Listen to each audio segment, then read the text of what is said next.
अस्सलाम वालेकुम जी, this is doctor Numan Shahid. उम्मीद करता हूँ आप लोग खैरियत से होंगे और आज का दिन आपका बहुत अच्छा जा रहा होगा। आज जो मैं टॉपिक आपके पास लेके आया हूँ वो लेके आया हूँ प्रोस्टेट ग्रेन। प्रोस्टेट क्या है, इसकी क्या वजूहत हैं, इसके क्या सिम्टम्स हैं और इसके लिए बेस्ट रेमेडीज़ होम्योपैथिक में क्या है और जो हम डेली रूटीन में अपनी एक प्रैक्टिस करते हैं वो क्या है। तो सबसे पहले प्रोस्टेट है क्या। प्रोस्टेट आपको एक दूध निकलता है आपके यूरिन के नीचे वाले हिस्से में और उसके सिम्टम्स क्या आते हैं। ये एक बैक्टीरिया इन्फेक्शन होता है जिसकी वजह से यूरिन का बार बार आना, यूरिन में जलन होना, यूरिन करते हुए बहुत सा पेन होना, टीसे उठना, यूरिन स्लो आना, आप जिसे यूरिन पास करें वो प्रॉपर धार नहीं उसकी निकल रही, निकल रहा है रुक रहा है, निकल रहा है रुक रहा है, यूरिन करते हुए बहुत शदीद दर्द होना, पेट के निचले हिस्से में मुसलसल दर्द रहना। These are the symptoms of prostate. इसमें जो बेस्ट मेडिसिन हम होम्योपैथिक में रिकमेंड करते हैं वो हम करते हैं सैबलसी और तूजा 30।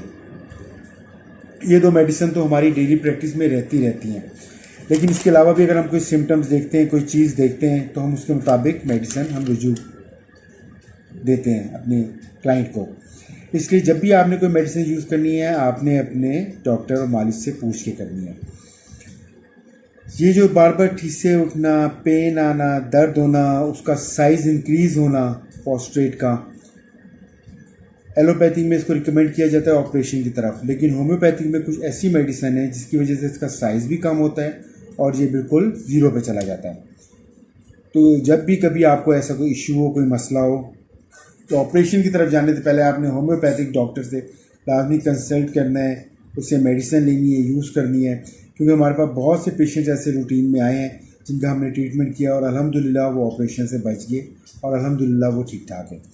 तो प्रोस्टेट होना कोई इतना वजह नहीं है, ये हमारी नौजवान नस्ल में बहुत ज़्यादा इस टाइम होता जा रहा है। एज के साथ साथ तो ये लोगों में नज़र आता है, लेकिन इस टाइम नौजवान नस्ल में भी बहुत हो रहा है। ये बैक्टीरिया इन्फेक्शन होता है, लोग अपनी सफाई का उस तरह ख्याल नहीं रखते।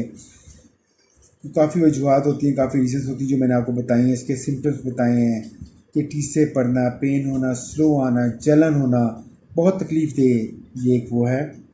तो लेकिन इसमें घबराने की ज़रूरत नहीं होती। आप फौरी तौर पे अगर आपको ऐसा फील हो तो अपने कंसल्टिंग डॉक्टर से रिव्यू करें और इंशाअल्लाह ताला अल्लाह ताला आपको सेहत देगा, शिफा देगा। दुआओं में याद रखिएगा अपने प्यारे दोस्त डॉक्टर नुमान शाहिद को।